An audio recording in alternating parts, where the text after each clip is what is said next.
বিসমিল্লাহির রহমানির রহিম। আলহামদুলিল্লাহ ওয়াসসালাতু ওয়াসসালামু আলা রাসূলিল্লাহ ওয়া বা'দ। আসসালামু আলাইকুম ওয়া রাহমাতুল্লাহি ওয়া বারাকাতুহু। এখানে এক বোন প্রশ্ন করেছেন পিরিয়ডের বিষয়টি নিয়ে। পিরিয়ডটি সাধারণভাবে থাকে ২ দিন থেকে ৭ দিন পর্যন্ত। এটা থেকে বাড়তেও পারে। ১৫ দিন পর্যন্ত অনেকে সময় বাড়তে পারে। এটার জন্য যেকোনো একজনের যদি যতক্ষণ পর্যন্ত ওনার পিরিয়ড শেষ হয়েছে না, অতক্ষণ পর্যন্ত উনি নামাজটি পড়বেন না। পিরিয়ডটি হলো রক্ত যেটা আছে, এই রক্তটি যতক্ষণ পর্যন্ত এটা থামছে না, অতক্ষণ পর্যন্ত নামাজটি পড়া যাবে না, অথবা রোজা রাখা যাবে না, অথবা যদি বিবাহিত থাকেন তাহলে সহবাস করা যাবে না। আর পিরিয়ড শেষ হবে, এটা শেষে একটা আলামত আসে, শেষ হওয়ার একটা আলামত আছে। এটা বোঝা যায় যে আর পিরিয়ডটি আর নাই। পিরিয়ডটি শেষ হওয়ার পরে অনেক সময় বিভিন্ন টাইমে হলুদ কালার আসে, অথবা একটা পিরিয়ড শেষ হওয়ার পরে অন্য একটা বিভিন্ন কালারের যে রক্ত আসতে পারে, রক্ত অথবা পানির মতো যদি বাইর হয় হেইজের পরে, যে পিরিয়ডের পরে যদি আসে এই কালারটি হলুদ কালার অথবা যে কোনো একটা কালার যদি আসে অথবা পানি যদি আসে, তাহলে এটা কোনো হাইজ নয়, আর এই হালতে নামাজ পড়তে পারবে।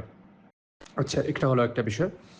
আরেকটা বিষয় যেটা হলো, এই কাপড়ের আপনার যদি একটা ফুটা পড়ে অথবা এই জিনিস থেকে যদি কোনো একটা জিনিস পড়ে, যেমন হলুদ কালার অথবা পানি যদি পড়ে কাপড়ের উপরে, তাহলে এই নামাজটি হবে কি না এই কাপড় দিয়া, যেটাতে এই রক্তটি হয়েছে অথবা এই পানিটি আসছে।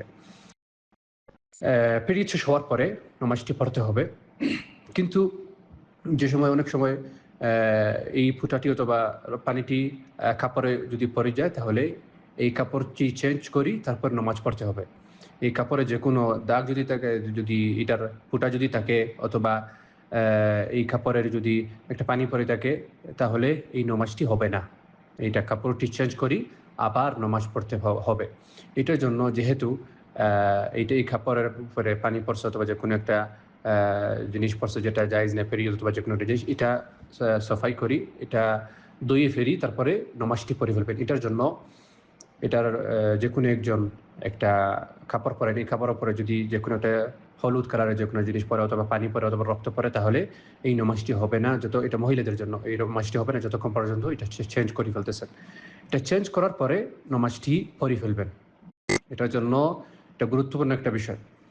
এই কাপড়টি যেটা পরতেছেন, এটাতে যদি একটা রক্ত পরে অথবা যদি পরে হলুদ কালার অথবা পানি যদি পরে, তাহলে এই কাপড়টি আপনার নামাজটি পরা জায়েজ নাই। এটার জন্য কাপড়টি চেঞ্জ করি, তারপরে নামাজটি পড়ে ফেলবেন। নামাজের হালতে যদি এই পানিটি নামে, তাহলে আপনার উজুটি বাতিল হয়ে যাবে। নামাজের হালতে যদি নামে, তাহলে উজুটি বাতিল হয়ে যাবে। এটার জন্য আবার উজুটি করি নামাজ পড়তে হবে। আচ্ছা, এখানে একটা বিষয়টি হলো। আরেকটা বিষয়, অনেক মানুষ আছেন অসুস্থ, যে ওনাদের সবসময় এই পানিটি নামে অথবা যে কোনো একটা জিনিস অসুস্থতার জন্য।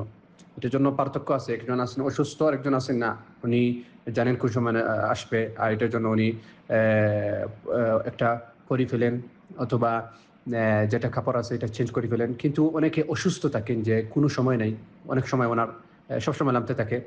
অসুস্থতার জন্য এটাতে ডাক্তারে জানবে যে অসুস্থ, যে ওনার এটাতে থামবে না, সবসময় নামতে থাকে। পিরিয়ডের বিষয় বলতেছি না, পানি যেটা এটা বিষয় বলতেছি। এই পানিটি সবসময় নামতে থাকে। এইটার জন্য নামাজের ওয়াক্তে যে সময় আসবে, এই সময়টি উনি উজু করি নামাজটি পড়ে ফেলবেন। প্রতি ওয়াক্তে উজু করি নামাজটি পড়ে ফেলবেন। প্রতি ওয়াক্তে উজু করি নামাজটি পড়ে ফেলবেন, যদি দেখেন ওনার কাপড়ে কিছু আছে।